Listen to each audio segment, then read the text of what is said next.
Hello. Hello. Hey, welcome. Thank you.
Hello. Hi there.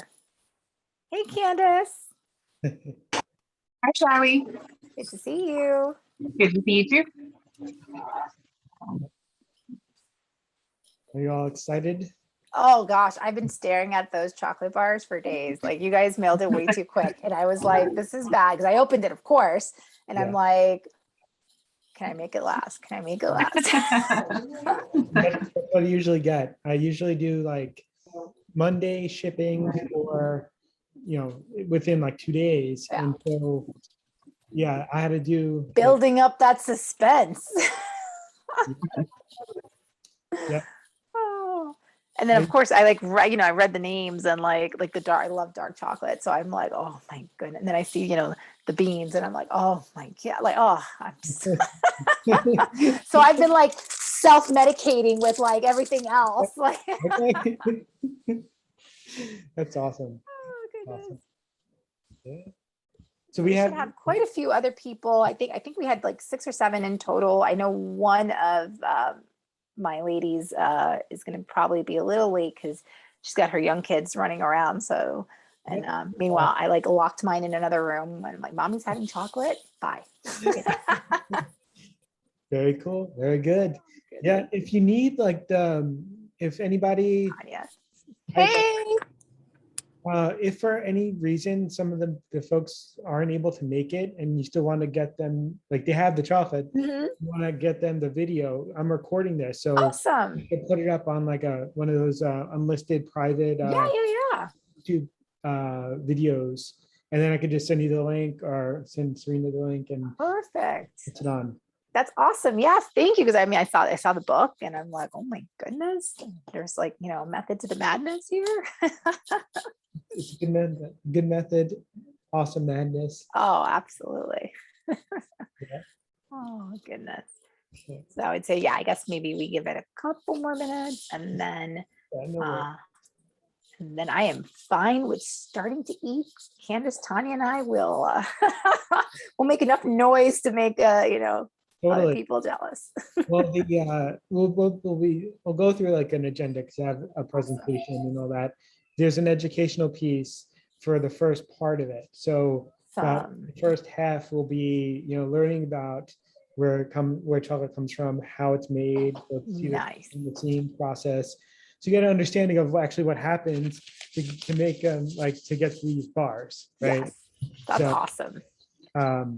Mine is already, you can smell the bars outside of the packages. Oh, I know. Especially that I have them open. I've been using a couple of these. I had a tasting earlier, last week. So I used some of them for that. And Nice. so it's like, it's just, I have like multiple wine fridges full of chocolate, more chocolates on the way. Um, and I'm helping one of my friends who lives in Morocco, has a chocolate business to My help goodness. support Ghana, and like where there's impact for like each bar you purchase from her, like it's like a day of school that's being donated to That's awesome. for girls in Sahum, Ghana. So that I'm like, of course, I would love to like help distribute Yeah. chocolate for you. So I'm getting, actually by the end of the month, I should have like one of those 100 bottle wine fridges. Oh my goodness. That'll be just stacked full. That's insane. Oh my gosh. Well, I just cracked mine open and it smells so good. Like, I'm just impressed how good it smells. I like the varieties of all the different chocolates too. That's so Yes. cool. Yeah, For sure. like we have the 4 different makers, 4 different origins, a couple of the same percentage, but we can, you can see, you can compare. But first, I guess it's 5 minutes after. Do you want to just start? Go for it. Let's start. All right, I'm gonna share my screen. Okay. And so since we're a small group, if you feel like you want to just, whenever you have a question or any comments or engagement during the tasting portion, if you want to just throw that in the chat, or if you want to unmute yourself, I think we're small enough that we could just, go and just like verbally like chime in and ask questions. And then if it gets more people on, then we'll, kind of gauge that for using the chat. But if you feel like the chat's all the way, go for it. I have it on my other screen. So if you see me looking the opposite way of the camera, I'm looking at your text. Excellent.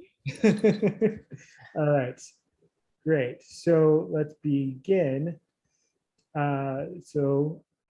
We'll start out by getting a little related. I'll tell you a little bit about myself, my journey, and about Chocotastery. And then we'll talk a little bit about where chocolate comes from and the origins, and then we'll go right into how it's made. And we'll go through behind the scenes videos and a couple of video clips and some photos from origin.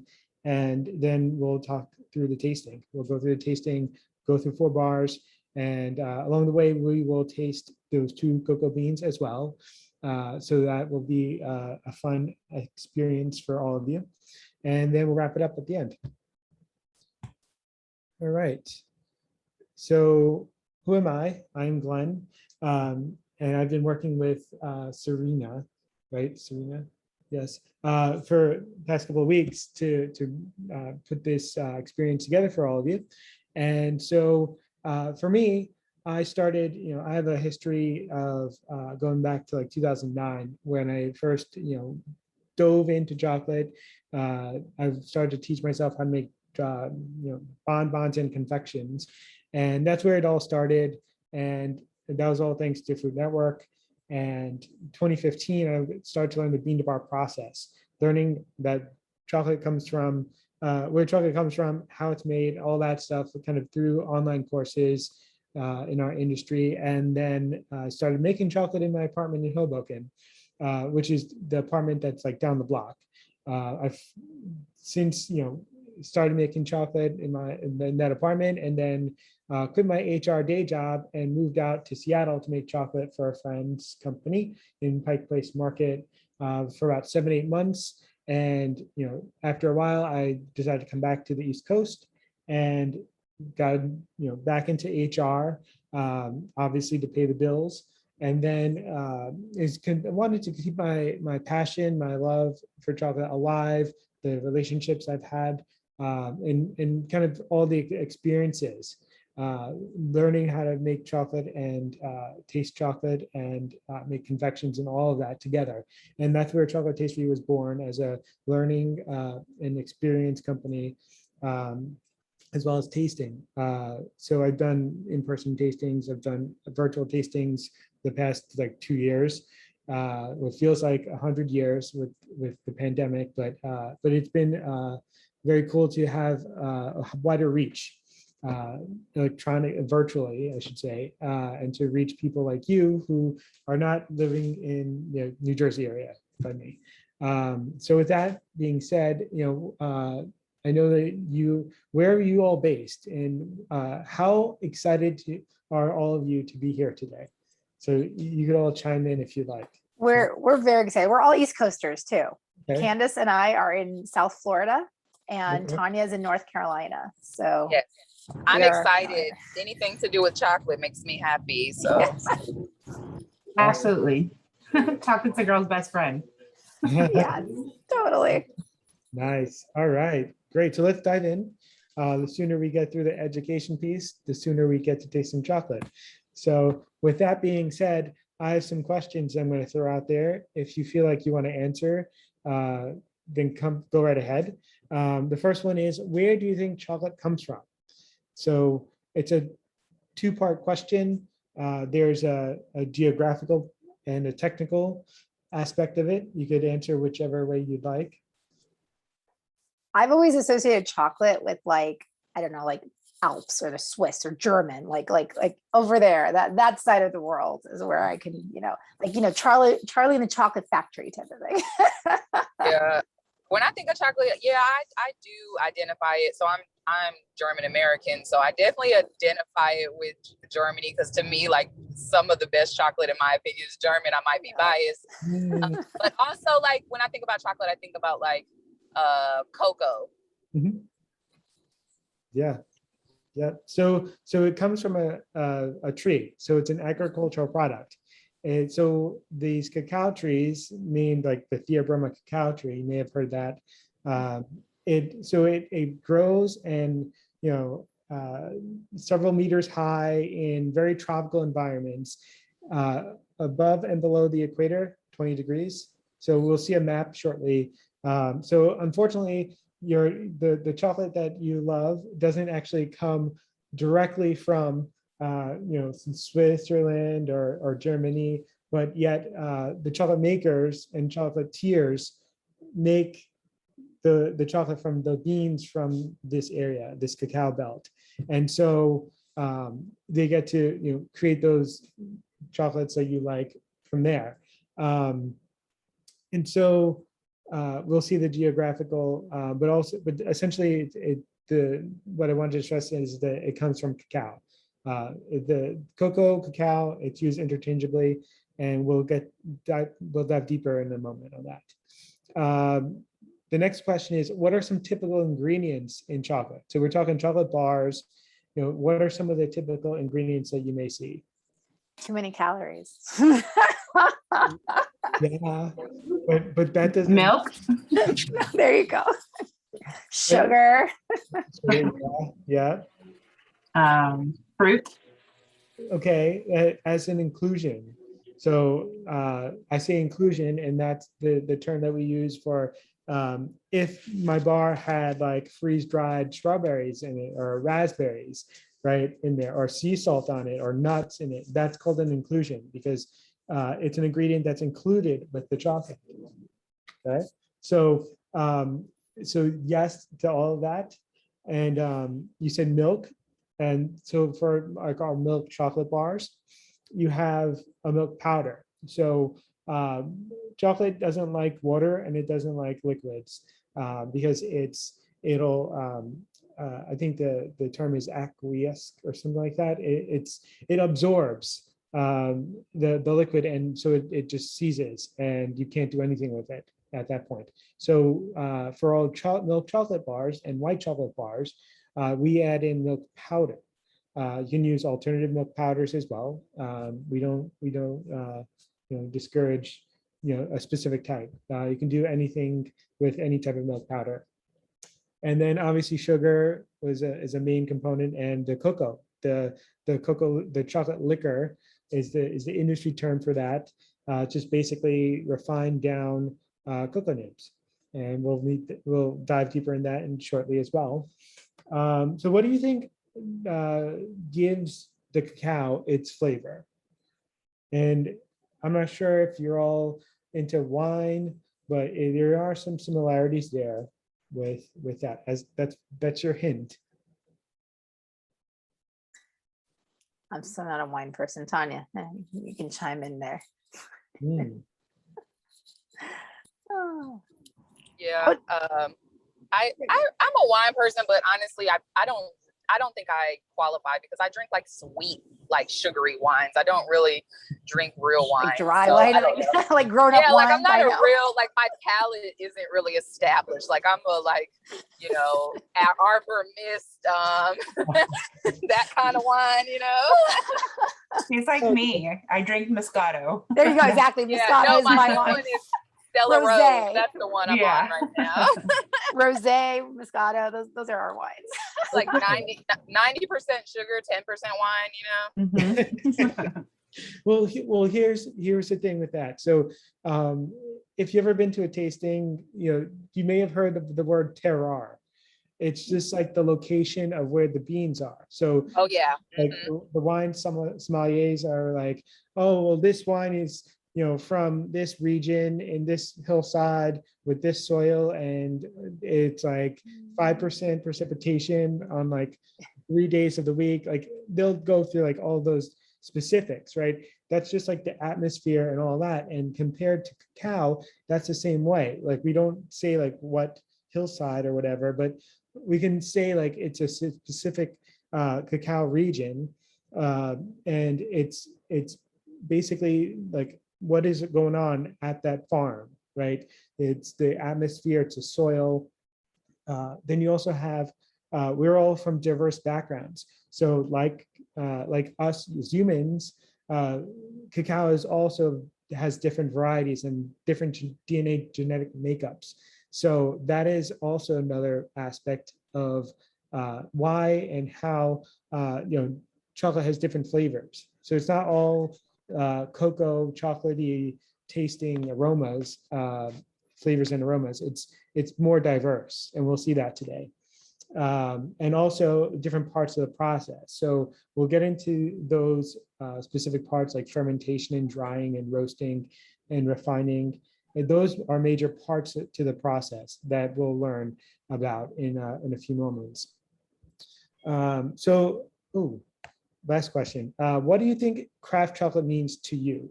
So in a lovey-dovey, objective or subjective, whatever you want to way you want to answer that. It's up to your That reminds me of like beer, right? Like craft beer. So like again, the regions are important. So people go in and like craft their versions of stronger beer, or or flavored beer or something like that. So that to me is what that sounds like. Cool. Anybody else? When I think of craft chocolate, I think of like things that they use like to cover like cake balls and dip cookies in and that type of chocolate. Since I want to say it's different than regular chocolate, but I have no idea. So Okay. All right. Yeah, like when I hear craft chocolate, it's like specialty. Like what makes it special? What's unique about it? Awesome. Yeah. So all those were like really great answers. So like you made so many different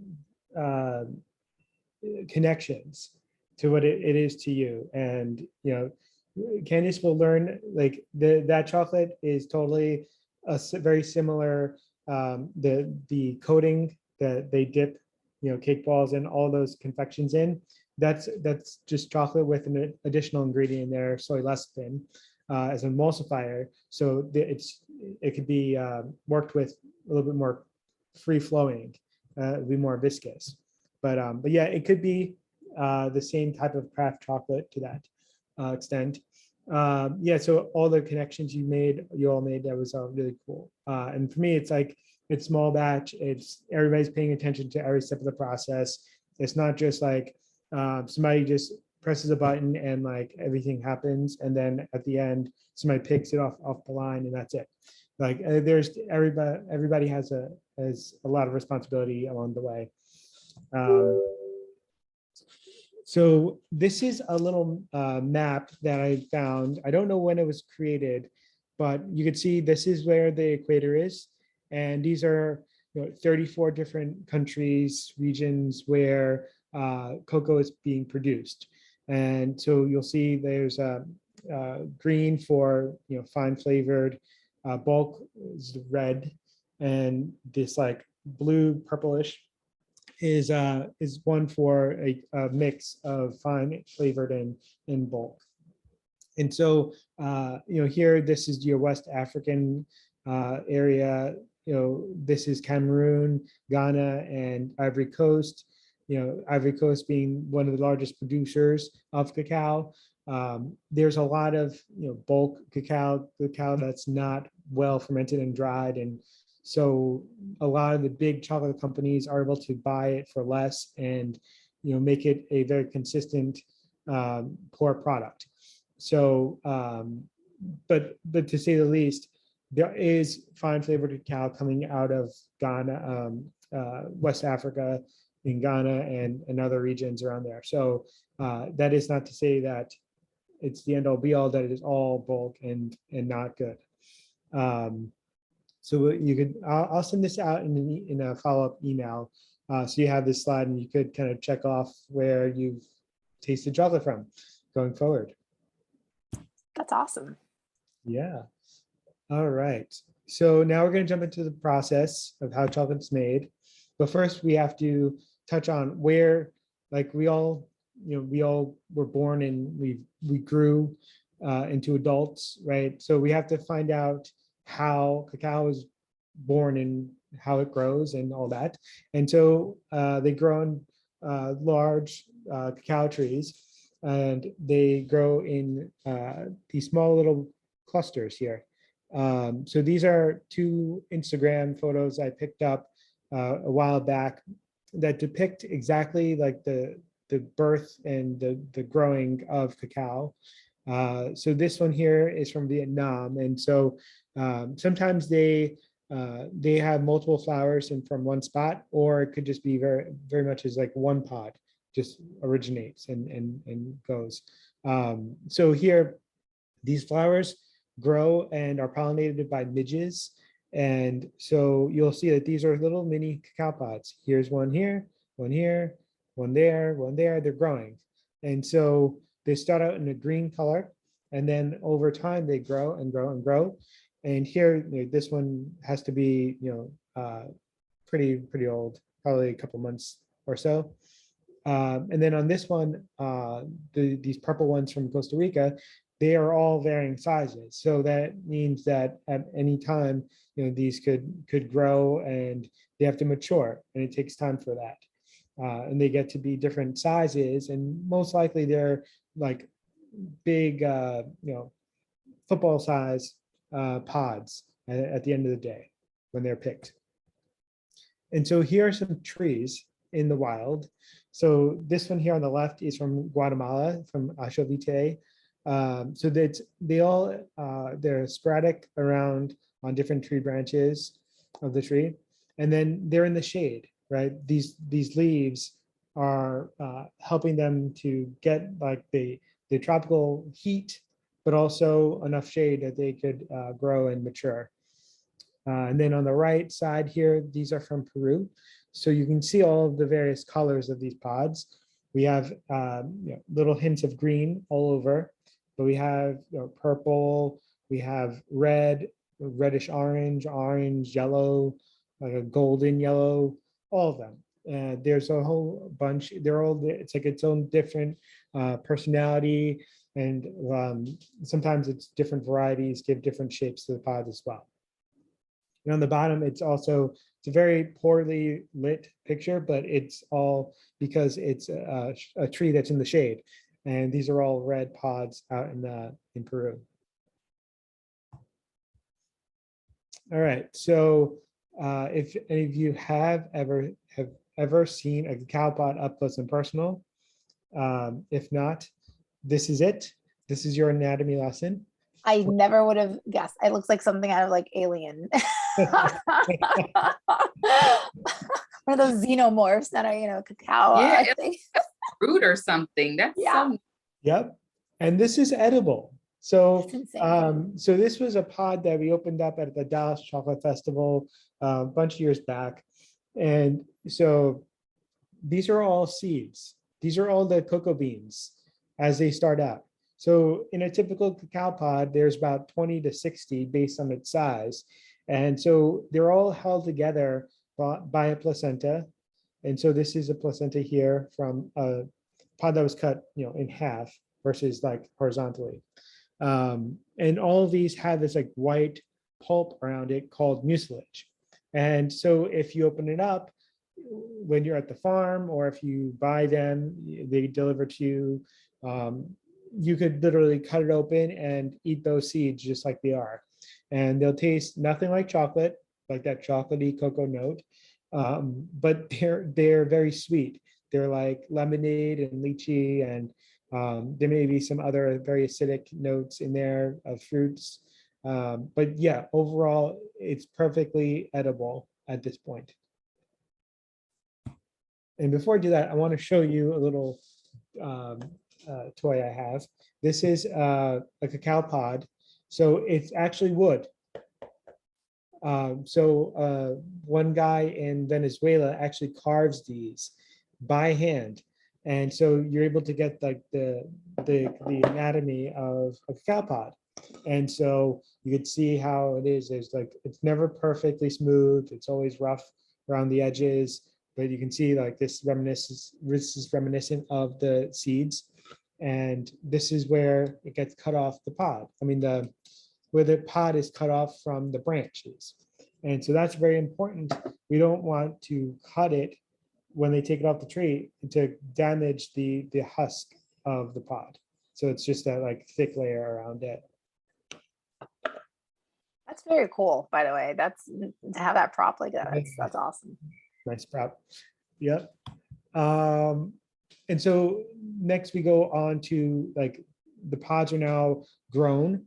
And so farmers like this guy here, they need to cut them off the tree.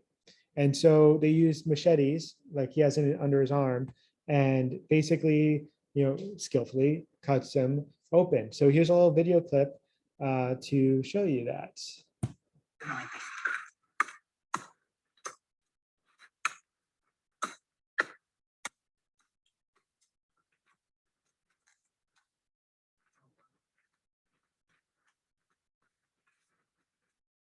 So you can see these are the seeds, the pulp. It's a little bit of pulp there. They're all held together by the placenta. The green hues of the original color of the pod, and then the new color of the pod as it grows. Yeah, just like that. There you go. You could then eat the cacao straight from there. So what farmers do though, they don't all the time, they don't eat all their product because they need to sell it. They sell it to cooperatives so they can get a living wage, right? And so once all the cacao is brought together in a cooperative, they then have to ferment it. And this is the most important step for flavor development. During this time, it's about 5 to 7 days on average, depending on the region.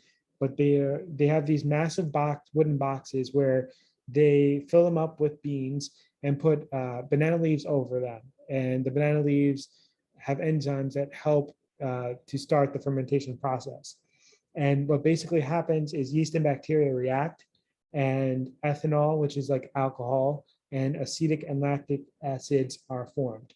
And basically, the temperature is managed throughout the day and over the 7-day period. And after every day, they're moved, all these beans are moved from box to box to box.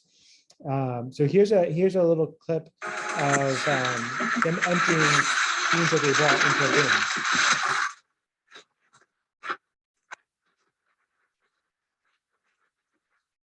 So this was based in Nicaragua. And so these boxes there could probably hold maybe 1,000 to 2,000 pounds of beans, if like each bag is kind of like 100 pounds or so. Upwards, it looks upwards of 100 pounds of white cacao. But yeah, here there's in Peru, they have like 7 or so boxes along the side, and so a lot of people are just working on things at the same time. So this woman here is putting these banana leaves on the last box in the series of 7 boxes. And then we'll see here, this is a little sped up, so it may look a little funny at certain points. This guy is like making sure it's all smooth. But this guy is a master shoveler, and he's shoveling all the beans from one box to the next. And so he's not that quick, but he does do this a lot all day long to move them from one box to another.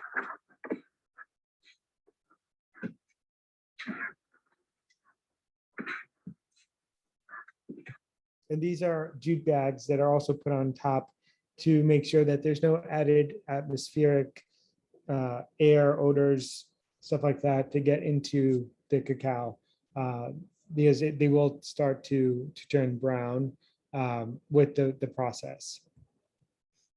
And then once the fermentation is right where they need it to be, with flavors and just the quality of the beans, they have to be dried, and they dry them down to about a 7 to 8% moisture content level. So they have a tool to measure that. But to do that, they need to dry it on like these drying beds. So in Nicaragua, the same group from before, they put them out on these small enough drying beds so that they could move them around and so they don't clump together, and so that there's a mesh underneath. So any excess mucilage from the beans are, it could dry up, fall off. Broken beans could fall down. Some regions, they don't have the resources to do this, so they just may put down banana leaves on the ground and throw all the beans in a pile, and then like move the pile around every so often to dry them. But when you have a farm or a cooperative that has a fairly large production quantity of beans, they want to use like a system like this where they roll out massive drying beds. These are like 3 or 4 levels deep, and if there's any bad weather or anything like that, they're able to move them inside. This is like all the way in the back, and they keep track and they move the beans around often. And this is an example of that. So you know how we rake leaves, we have our typical rake with metal prongs on the end. I call this the cacao rake. So this cacao rake is just wooden dowels at the base of the rake, and so it moves the beans around. It doesn't break them, it doesn't damage them, but it helps move the beans around, because you don't want any of them to break or to be clumped together, as it won't dry well enough. And then when they have to be sent off to chocolate makers and all these people who help in that process, they want them to be in a specific percent, just so that there's no extra mold or disease that could form on them. All right, and so these are the beans as they're shipped out. They're probably around 60 to 70 kilo bags, about 120 to 130 some odd pounds each. So far, this is, coming up to as of, they are now leaving origin. Do you have any questions thus far? No? All right. So now chocolate makers, they get their beans shipped in, and they have to sort them, because sometimes foreign objects make their way in. And so with that, they need to just make sure that they take out rocks or pieces of plastic and stuff like that. Once that's done, they then go into roasting it, and that's where, like we do with steaks, we have that Maillard reaction happen when we cook it, right? So with beans, the Maillard reaction happens as well. And so when you roast beans, you may get like a brownie smell, and that's a very normal thing. And there's various ways of roasting your beans. You could do it in your oven in your home, or in convection ovens like this, or in a drum roaster like this. And some of these are, like drum roasters. They can be used also for coffee roasting as well. So there's a similarity to that between both industries. And so you'd see that there's a whole bunch of timers and gadgets to know the temperature for the roast profiles. And they roast beans at a higher level, a higher temperature, and for short to long periods of time. And then once that's done, they have to cool them down and then open the beans up. So we could do this by hand, or we do this by machine. And this is called a winnower. So this is one for people starting out making chocolate. And so there's normally a champion juicer here that cracks the beans for you. And there's an airflow that goes in. And it basically like a dry vac, how it sucks the air, it sucks air. So once beans are put in here, they're cracked, and the nibs, the inner piece of the bean, falls through this bottom pipe. And then the husks, which is the very thin outer layer, goes through this top bin. And then you go through all your beans and you're good.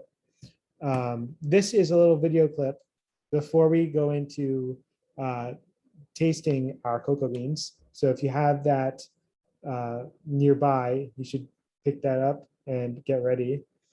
So this video is a bigger machine that does it at like a output of like 30 pounds to 60 pounds an hour. So then the crafting here, this piece, we come out and this way levels, and the husks get sucked through here into the back bag. And it's on the bin. And then this is where they'll take them and go on to the next step. So we're going to pause there, and we're going to taste some cocoa beans. So if you have a bag, you have two bags. Bag one, that is going to be the Semaliki forest in Uganda. And so we don't have a Uganda chocolate today, but these are the beans here. So the easiest way to break it open, if you put your thumb and you point your finger out, and you kind of you just like crack it like a nut almost. And then you may need to like finagle it a little bit with your finger, but you can see if you're breaking it, it's totally fine. But you could like flakes, right? Yeah, and you could see how the husks are super thin. Yeah. And you could basically like just blow on your hand and they'll just fly away. But then you have pieces of nib like this that you can totally eat. So go for it, enjoy. Put like several pieces if it broke. You can put like several pieces in your mouth at one time, and you'll be able to get a little bit more flavor when there's several pieces together.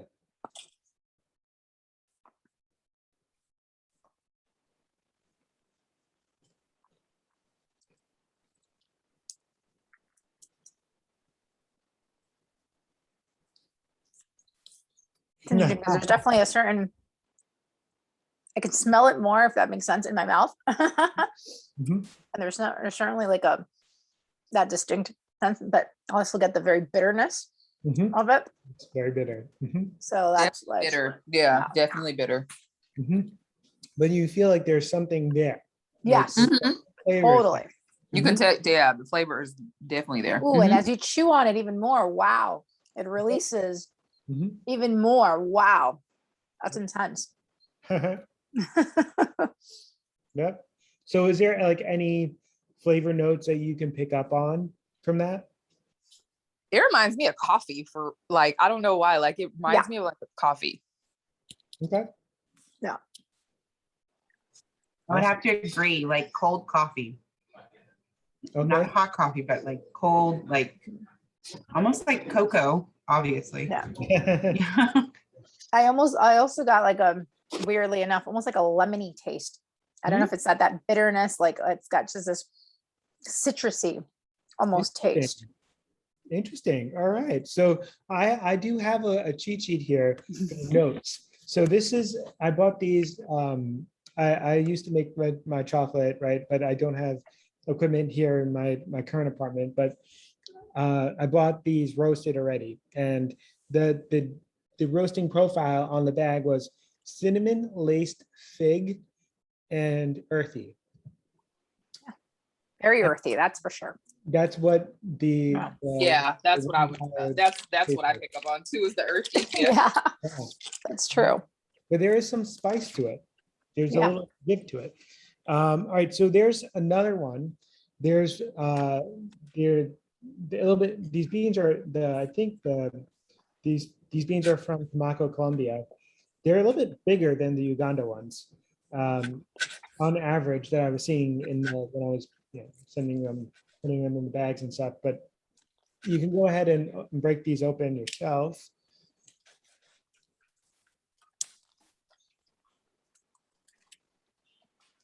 And so we're going to be tasting chocolate from Tumaco in a little while. So yeah. So This one definitely disintegrated a little bit more. I think I put a little too much pressure on that one. Yeah, but then sometimes it works out and you have a full cocoa bean. Yeah, look at that. Yeah, there you go. Look at you, Candace. Yeah, skilled. So yeah, so you can enjoy it just like that. Like just pop it in your mouth. This one's definitely crunchier. Mm.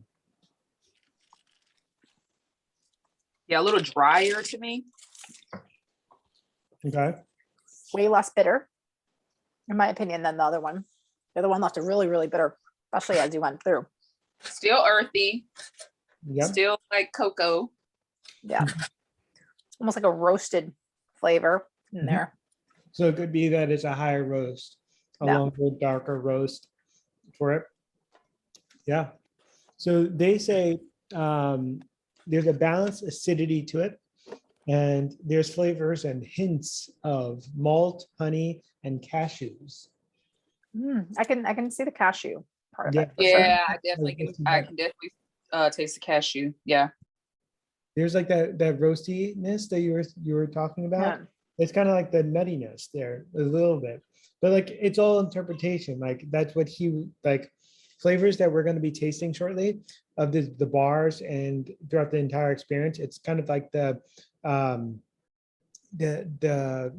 should I say it's what you've tasted in life. So it's if you don't taste certain fruits and there's a fruit that comes up and you're like, I don't know what that means. Well, what is that? Like like you're boggling your mind. It's okay, right? Well, it's just, do you like it? Do you not like it? You know. Sorry, I didn't quite catch that. And Siri's talking to me. Siri wants in on it too. Okay. All right. So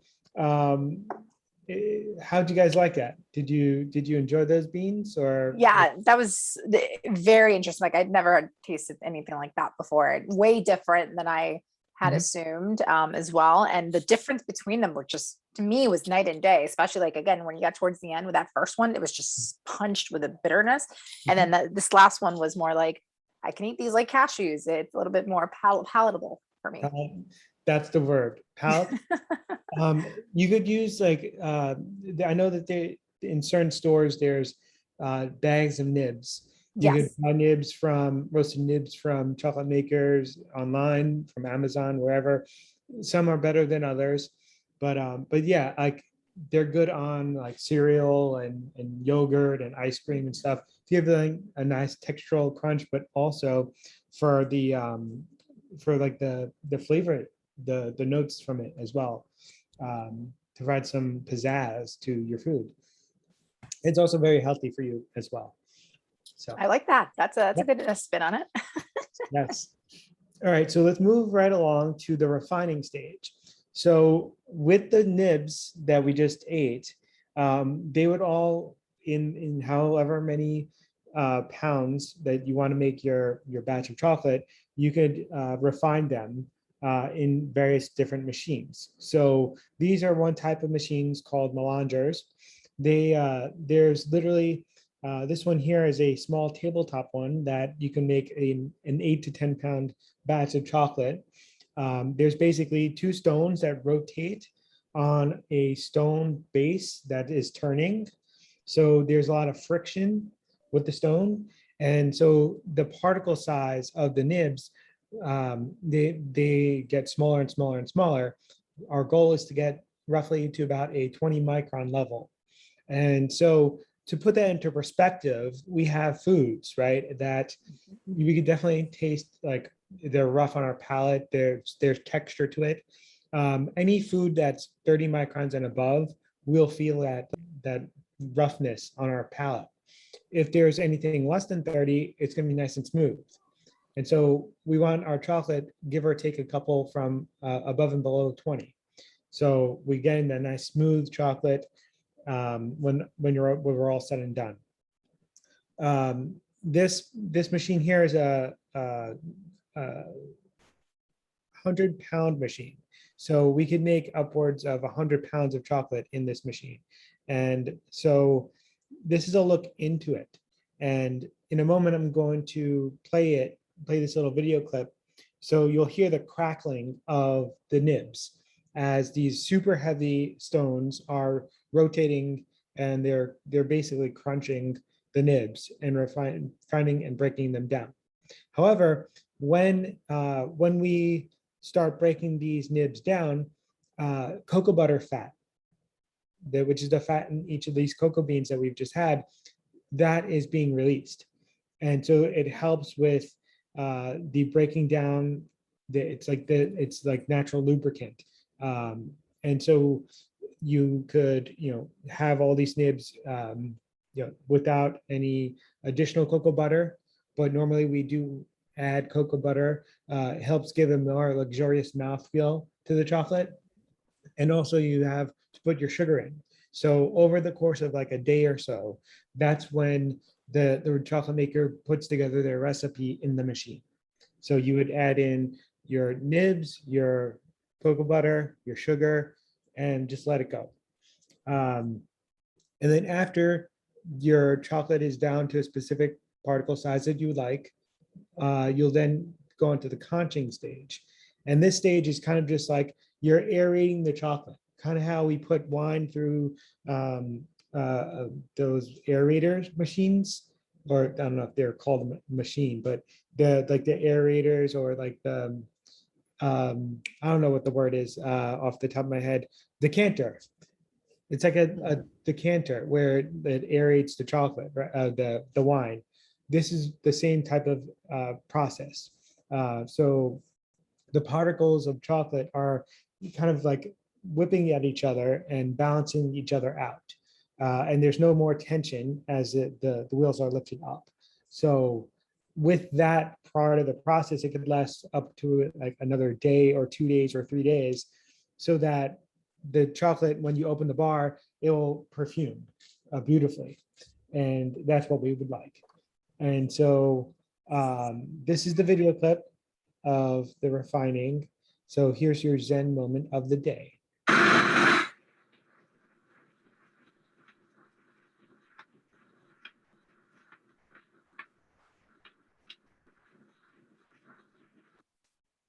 And you heard the crackling. And I could probably listen to that on repeat and fall asleep. Nice. It's a good thing. But once this is all done, we then now have to work with the chocolate. So we have to temper the chocolate. So tempering is basically a process that the chocolate maker or chocolatier, they're able to work with the chocolate, break down all the cocoa butter fat crystals in there, and then rebuild that structure. And so there's a couple different methods. This method here is a hand tempering method. And yes, this is me in my first Hoboken apartment. making chocolate and using a marble slab. So here's a little video clip of that. You can't temper chocolate in 5 minutes. You need time, you need temperature, and you need agitation. You need to keep working it, keep moving it. So as I work this, we use a marble slab here to put it all down. And, this is about 2/3 of a batch of a small amount of chocolate. And then it's joined with the other 1/3, and it's basically a set temperature range that is like a beta 5 is what the industry term is called.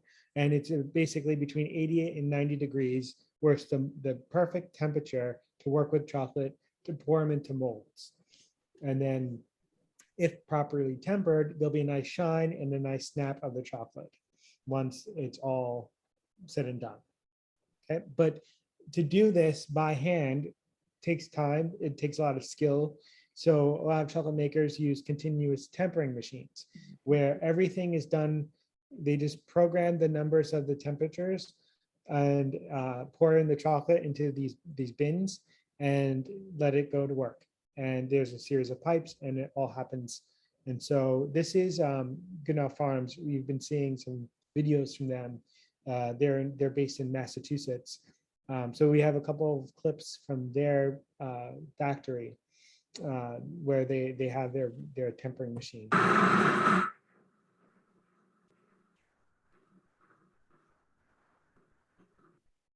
So all the numbers are programmed here. It's a pretty big machine here in the back, all the pipes. And I think this could hold probably 200 pounds of chocolate. Wow. 100 to 200 pounds, easy. And then you'll see that there's these here are vibrating tables. So when we mold up our chocolate, we have to get the air bubbles out because sometimes there's very intricate designs on the molds. There's logos or other chocolate artwork or cacao artwork. And so we want to make sure all the chocolate gets in the grooves, no air bubbles. And so they put them on these vibrating tables.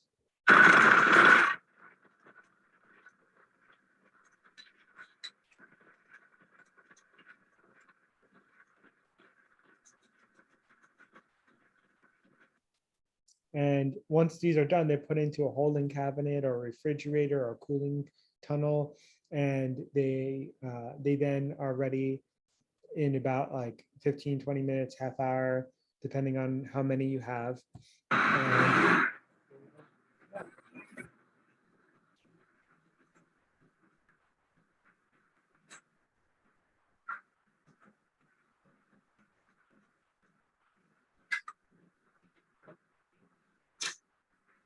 I don't want to interrupt your presentation, but I just want to say this is so cool because when you eat chocolate, you don't think about everything that goes into it.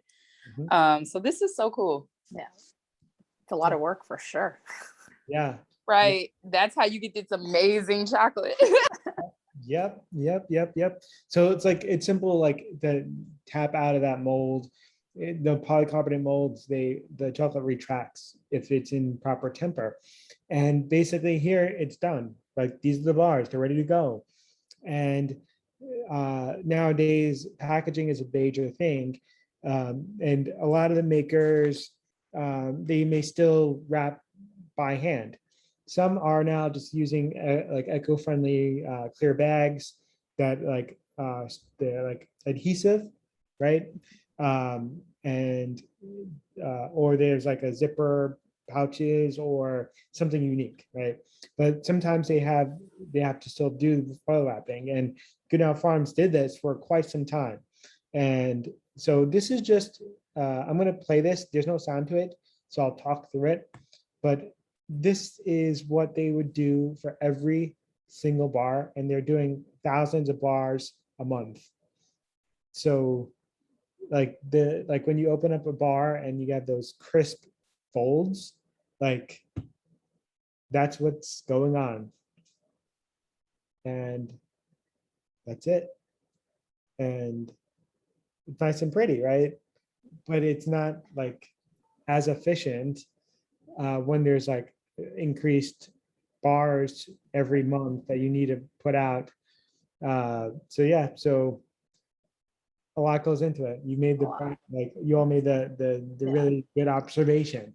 I wonder if that person hates wrapping gifts. They do so much wrapping. I know. Yeah.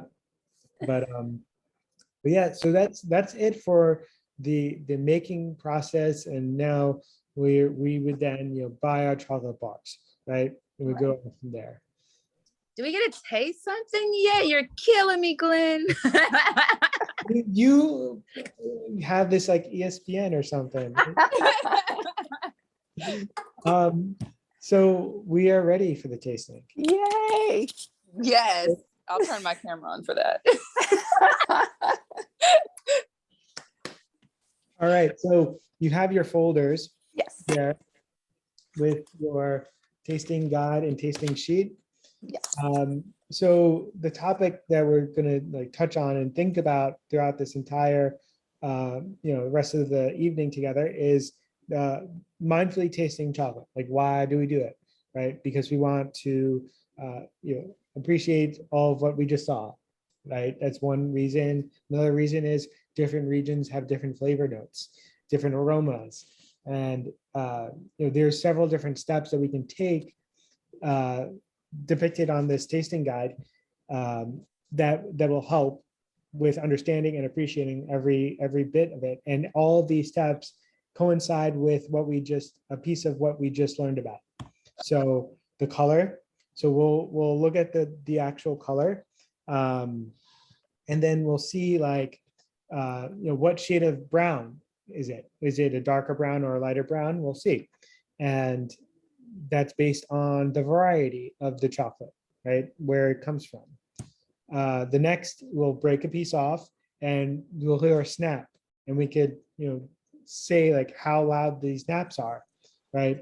That's the sign of how well tempered the chocolate is.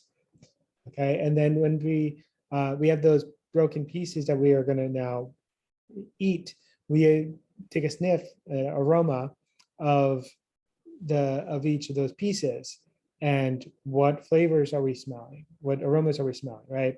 And with that, the aromas go through our nose, through our olfactory system to our brain, and it helps us to understand what we're actually tasting or tasting or like identifying.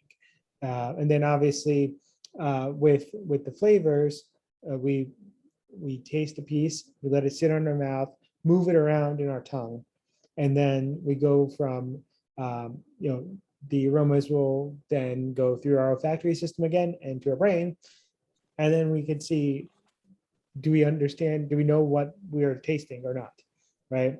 And if you don't, then here's your cheat sheet right in there. There's different categories and different examples of each. That's for you. Sometimes you may think of something else.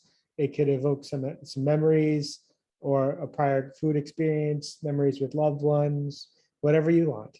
And you could always use your tasting sheet as well, where you could take notes. If you want to go back to tasting it at another time, totally do so. And so basically that is there for you, for your enjoyment, if you want to do any note taking or not. That's awesome. Cool. So yeah. So the first one that we're going to taste is a 72% chocolate from Toledo, Belize by Dick Taylor Chocolate. And Dick Taylor Chocolate's based in Eureka, California. And there's you'll see like there's like a big massive boat on the front, and it's like, why is there a boat on the front? Well, because they're craftsmen. They're basically carpenters, and then started to make chocolate.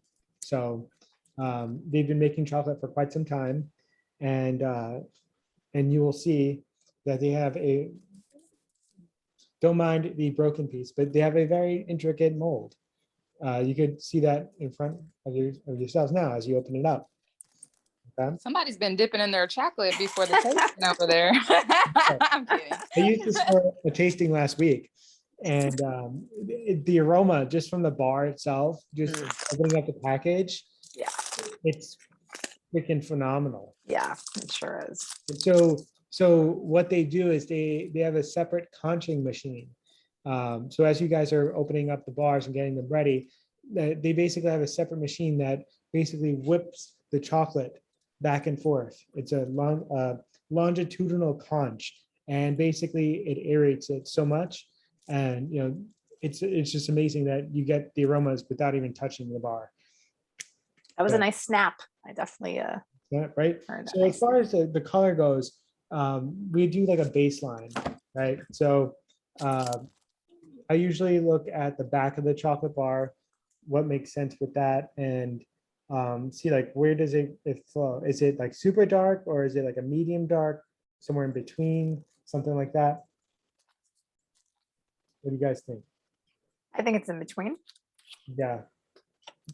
So we'll use that as a baseline, and then obviously the snap, decent snap. So we can measure that like whatever we want to, however loud that is, as like a baseline, and we can compare going forward. Like, is it louder? Is it less loud, etc. And then from there, we want to smell the aromas and see like what are you smelling?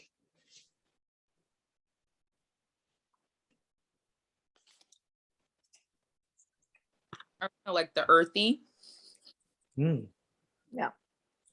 spice, little spice. nice. Yeah, there's some like fruity note coming through too. Mhm. All right, so if you haven't tasted already, go for it.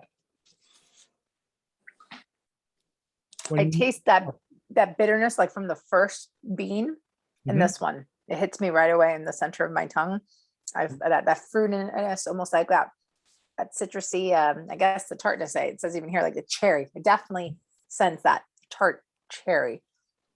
Yep. And like Tanya said, that spiciness too, like it's the jasmine, like it's saying. So that one definitely, definitely interesting. Mhm.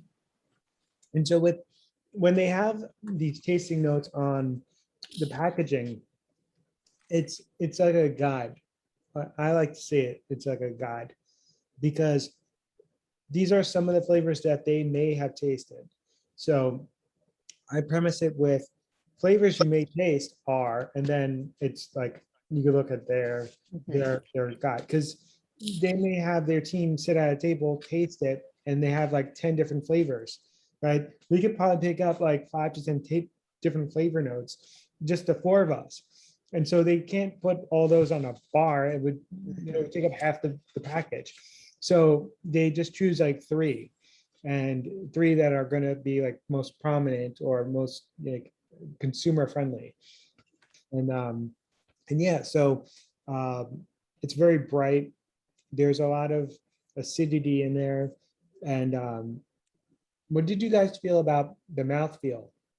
Like when you were tasting it and letting it melt, was My it mouth watered right away.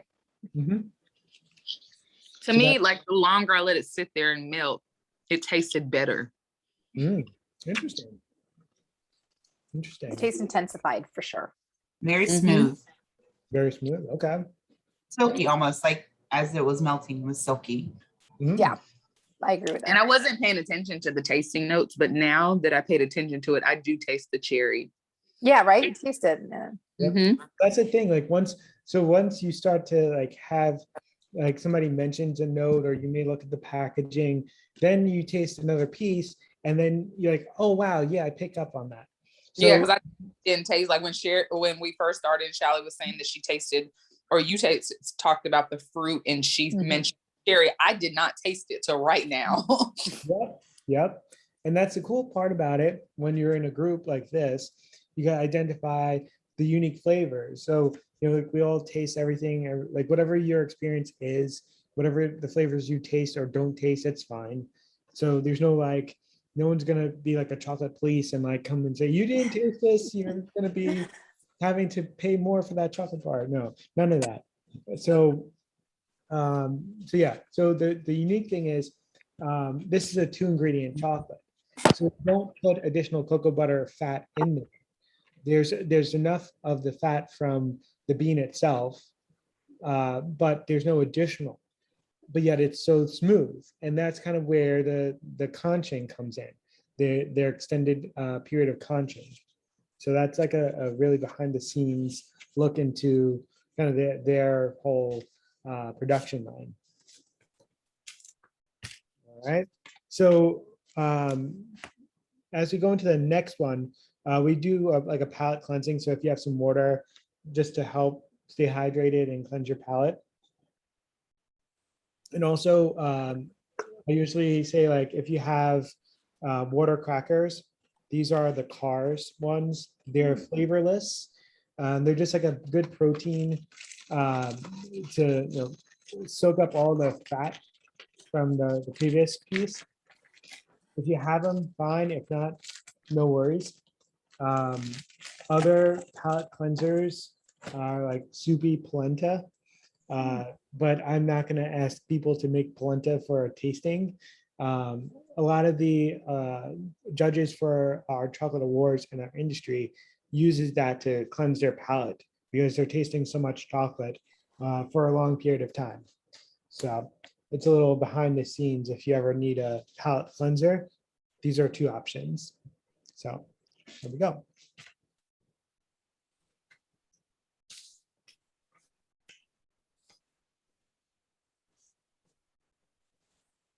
All right, so the next bar is Potomac Chocolate, and they're based in Occoquan, Virginia. So it's based near the Potomac River.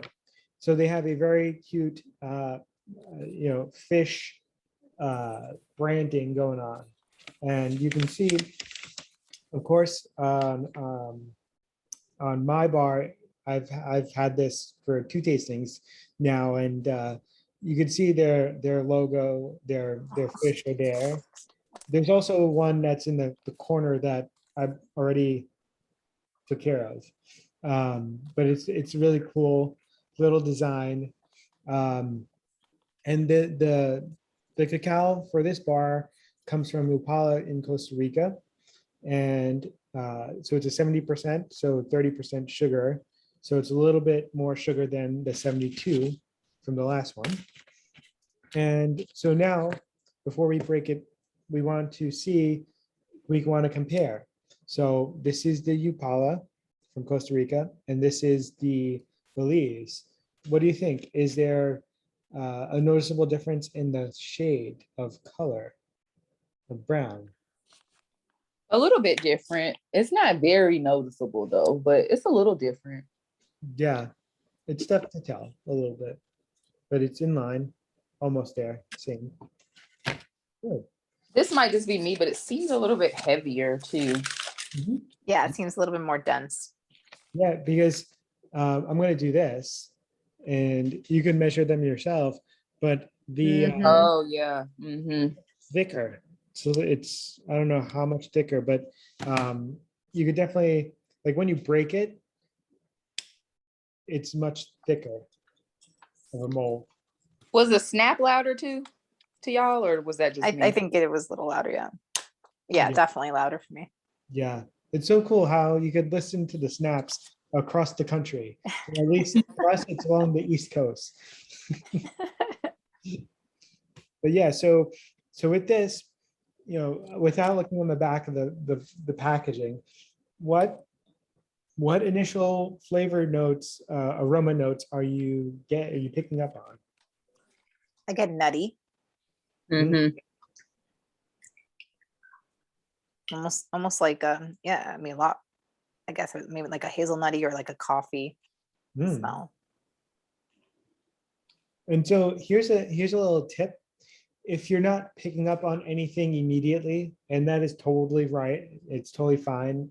There's no right or wrong to this, but you may want to just move your finger over the place where you broke it.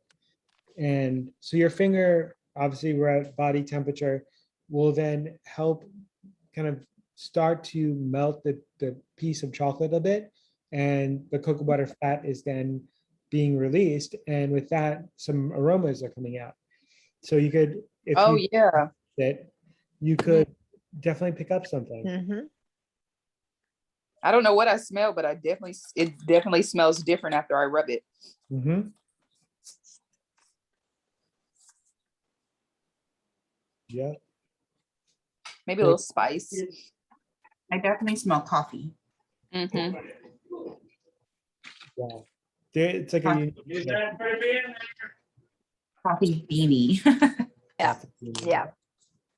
Cool. All right. So with that, let's try it and see. Are we getting the same flavor notes or different aromas? Here we go.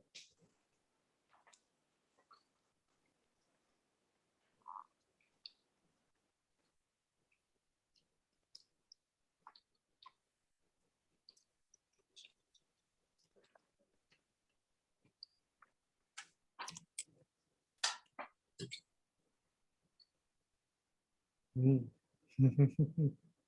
It's interesting. I can't even put together how this one is.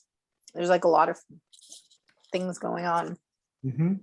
It seems creamier to me. Yep.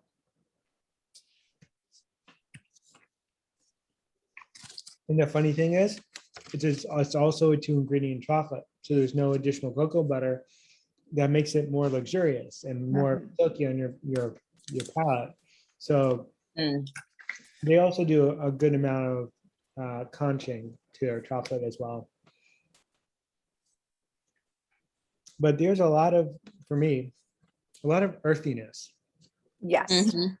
It's like a lot going on there. But you do have like you guys were talking about coffee.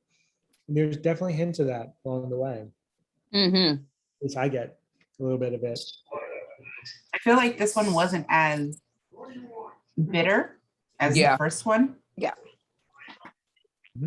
At the very end, though, I still felt a little bit of that little punch. There's like it catches up to you at the very end. Mm.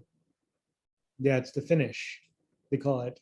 So like after you let it sit on you're done with it, like what's left over in your mouth.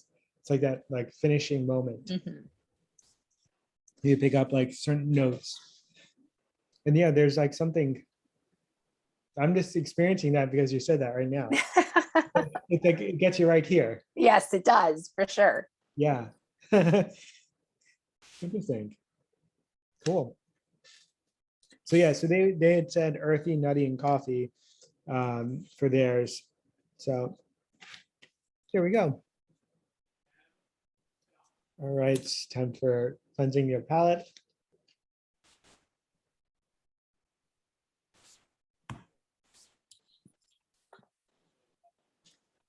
All right, so we have the next one up is Zocolado. And so it's so funny because they're a couple based in Atlanta, Georgia. And so what's really cool about their logo, if you see on like right in there, Zocolado is like a chocolate term, but ATL is like the abbreviation for Atlanta. And so it's like, if you see, it's like in a different font color, like font style, which is really cool. And it almost like sounds like chocolate in Spanish. Yes. Almost like yeah. Mhm. So here's your foil wrap. So it's a silver foil wrap bar. And so these beans are from Peru, from San Martin, and so we want to open it up. Also a very pretty mold. Yeah, no. Yep. So there's a lot of cacao leaves here and cacao pods, which is really nice. Right off the bat, it's a very subtle aroma from the bar that you can get. it's very soft. Yeah, yeah. So let's just take a look at the color real quick because it's from looking at it, it doesn't look like there's much of a difference. But this is the new bar from Peru, and this is from Costa Rica, and so Actually, it's a little bit lighter. Yeah, I can see the slight lightness. But Yeah. Interesting. All right, so let's do a snap. It's a decent snap. yeah, And- it's less loud than the other one, but Yeah, and normally when there are break lines like that, it's less loud on the break lines. So I'm gonna break it on the break line, not much there, but I'm gonna break it in the middle. yeah, I heard it a little bit There's- louder. There's just a lot more structure to the chocolate in the center of a piece when like not along the break lines. Makes sense. All right, so for aromas for this, we mentioned shortly that it's very like mellow. There's not really a lot initially. But here's a little tip that if somebody asks you, what do you smell like aroma wise? When in doubt, you could just say chocolate. Can't go wrong with that, right? I Okay. smell a little bit more fruitiness now, though. Once we snapped it, I Okay. kind of get a little bit of more of a fruitiness to it, Mm-hmm. right? I already tasted mine, and it's real fruity. It's Hmm. orangey. Like I taste orange on it. Ooh, Like okay. All right, let's go.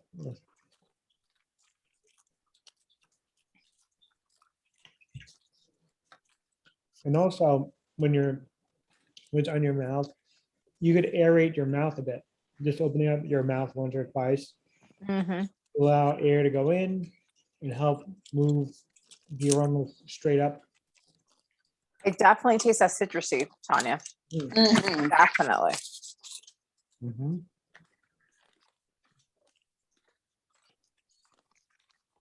That Wow. was not my favorite one. You don't like citrus? Not with the like it. chocolate. I don't know. Not with my I like chocolate. it. I like it. Interesting.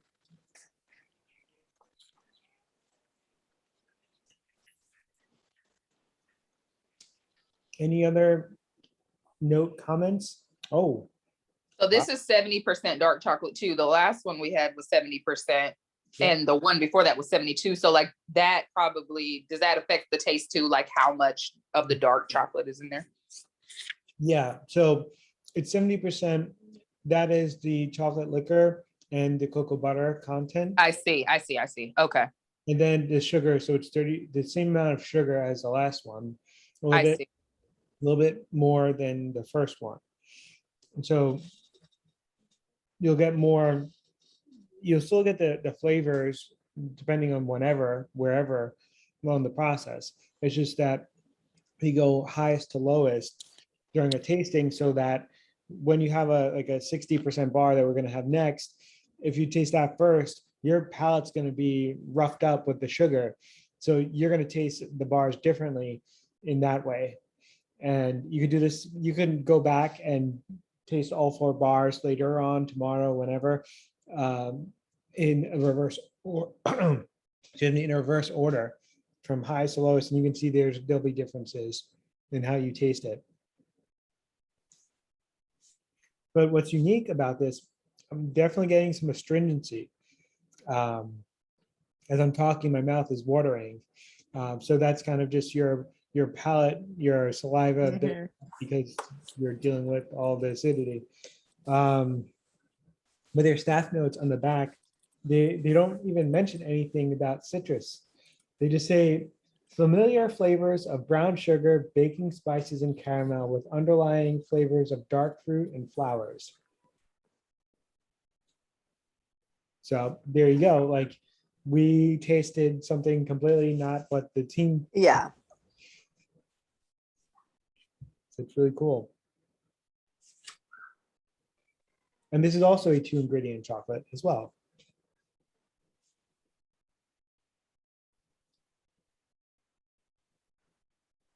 All right. Any last comments on that one?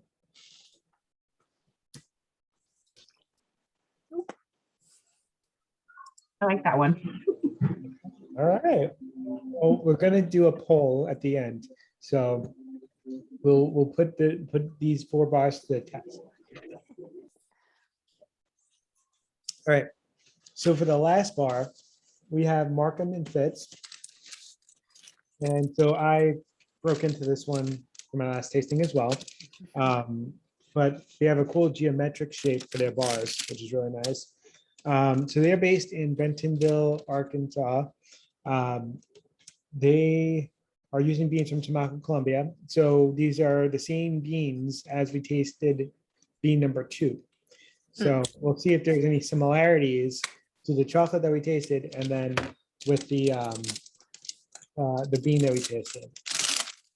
I like the design. Super cool design. Yeah. Hypnotizing. Mm-hmm. And so even with like the color, so this is Tamaco and this is, Peru. We can see it's a little bit lighter, almost. Kind of, a little bit lighter.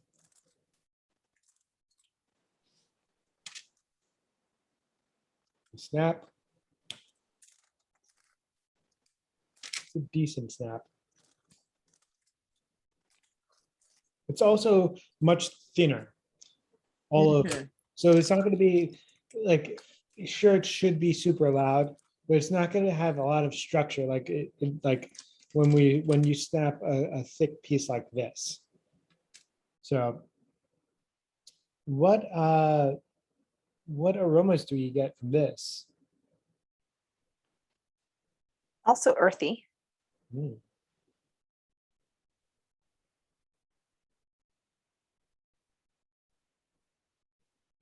And so we're talking 40% sugar at that. So you may get some sweetness in this,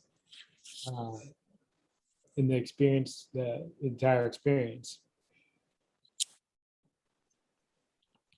But it is like I do get like a chocolatey, like fudgy note. Yeah, it definitely smells sweeter to me. Mm. Okay. Let's see what we taste.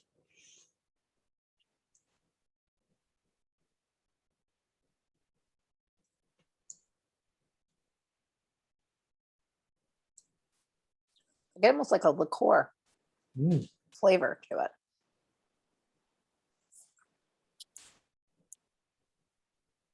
Mhm. Totally. Like a chocolate liqueur. Yes, Mhm. absolutely. That's probably because of like the sweetness level. Oh yeah, I can definitely tell it's way Right? sweeter. Mhm. Mhm. It's like a little intoxicating almost. It's just that you just got that little, like almost like you almost took a shot, if that makes any sense. Mhm. Mm. So there's like they say like a deep fudge brownie boasts its decadent ways before caramel and a balanced acidity enliven the palate and leave molasses for the finish.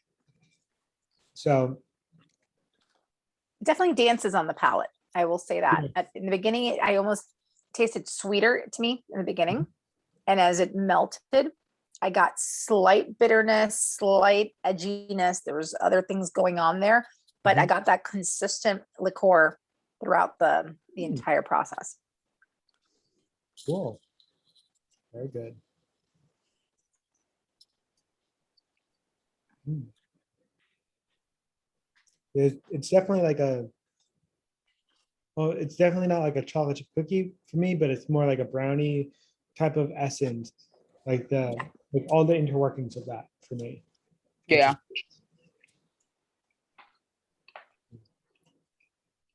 All right. Any last comments on this one? I'd say it's the most recognizable to me. The one that tastes the one like I've tasted it before. Yeah, totally. Probably because would it be because it's more like the More sugar. sugar? Yeah. That's what Yeah. I'm thinking. And see, I usually do a lot of dark chocolate. So for me, like it's almost a little bit too sweet for me. Mhm. Yeah, and this is quite unique So when I got these bars, I realized they weren't like 60% for dark is quite low. Uh, it's normally in the 70s and above. You'll see it. Sometimes makers do like in the 60s, they do a dark milk. So there's like a milk, they add some milk chocolate, they add some milk powder into the bar. And so you have like some of these flavors and you have some dairy notes to kind of mold out and like give it like a fun experience. Um, Normally in the 60 range because you have like the milk aspect to it, the fat aspect to it. So it's kind of just a really nice experience. So when I saw this, I was like, this is interesting.